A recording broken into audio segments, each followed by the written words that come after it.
Haldia I care institute of medical science and research সেন্টারে হলদিয়া HIT medical কলেজে আজ অনুষ্ঠিত হলো সমাবর্তন অনুষ্ঠান।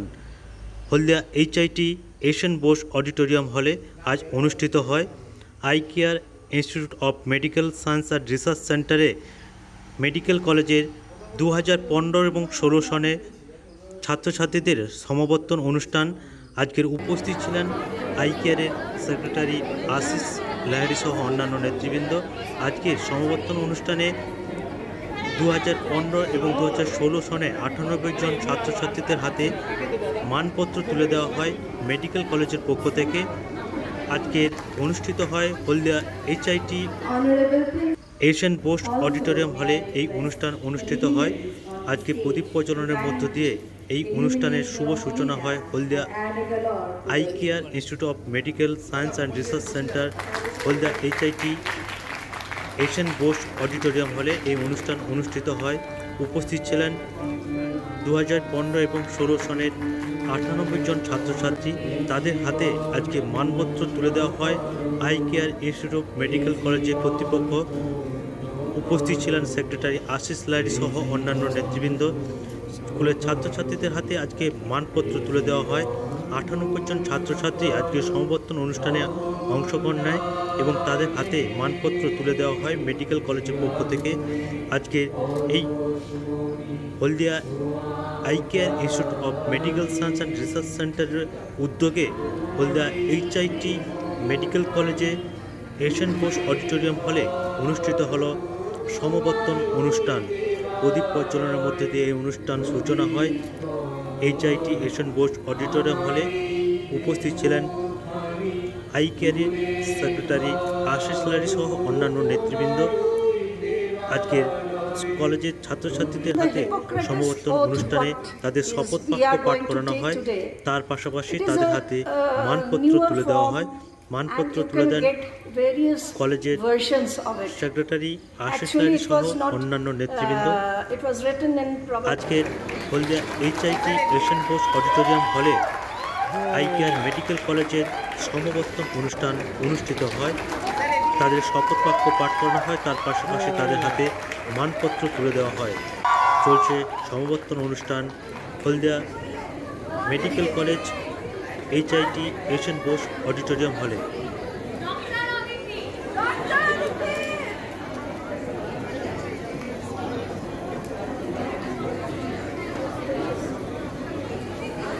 ডক্টর আহানা ওঝা,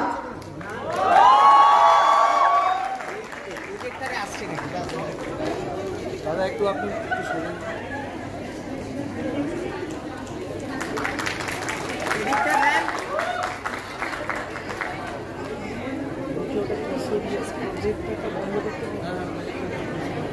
কি বলছি 2011 থেকে চালু হওয়া পূর্ব মেদিনীপুর জেলার একমাত্র মেডিকেল কলেজ।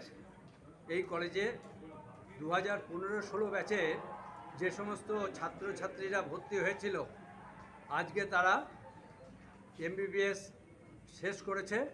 এরপর থেকে তারা তাদের নামের আগে ডক্টর বসাতে পারবে, তারা সব ডাক্তার হয়ে গেল। তার জন্যই আজ ওথ টেকিং সেরিমনি ছিল এবং তাদের ওথ টেকিং সেরিমনির সঙ্গে সার্টিফিকেটও দেওয়া হলো আর একটা করে স্মারক দেওয়া হয়েছে। টোটাল কতজনের হাতে আজকে তুলে দেওয়া? মোট 98 জন। 100 জন ভর্তি হয়েছিল। দুটো ছাত্র, একটা ছাত্র আর একটা ছাত্রী মারা গিয়েছে, একটা 2016 সালে আর একজন 2019 সালে, ফলে মোট 98 জন সার্টিফিকেট পেল। আগামী দিনে মেডিকেল কলেজে কি চিন্তা ভাবনা রয়েছে? আমাদের মেডিকেল কলেজে আগামী দিনে আমরা পোস্ট গ্র্যাজুয়েশন কোর্স চালু করতে চলেছি ক্লিনিক্যাল সাবজেক্টে।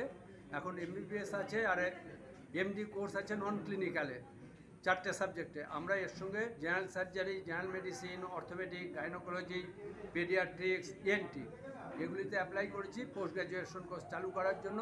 এবং ভবিষ্যতে আমরা এখানে 100 জায়গায় 150টা যাতে এমবিবিএস ছাত্র পড়তে পারে তার উদ্যোগ নিয়েছি। আর একটা সুপার স্পেশালিটি হাসপাতাল 150 বেডের যাতে করতে হয়, যাতে যে কোনো কারণে কলকাতায় লোককে না ছুটতে হয়।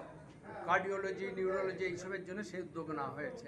করোনার জন্য কি ভর্তি প্রক্রিয়া অনেকটা কি খামতি রয়ে গেছে? মানে না, মেডিকেল কলেজের করোনার জন্য কোনো খামতি নেই, বরঞ্চ আমাদের এখানে কোভিড ল্যাব আমরা তৈরি করেছি এবং এই ল্যাবের জন্য এখানে যে কেউ যদি দেয় স্যাম্পল, তাহলে একদিনের মধ্যে সেই দিনই আমরা তার রিপোর্ট দিয়ে দিচ্ছি।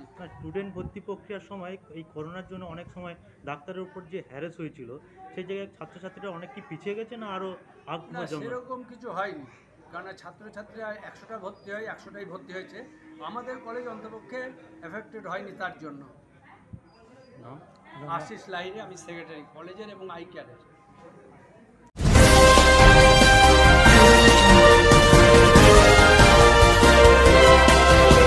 রাজলক্ষ্মী জুয়েলারি ওয়ার্কস, হলমার্ক সোনার গয়না, রূপার গয়না, সার্টিফাইড গ্রহরত্ন ও শোপিস দ্বারা সুসজ্জিত শোরুম, দুর্গাচক, বাসন্তী ভবন, দুর্গা মন্দিরের পাশে, সুপার মার্কেটের ঠিক বিপরীতে।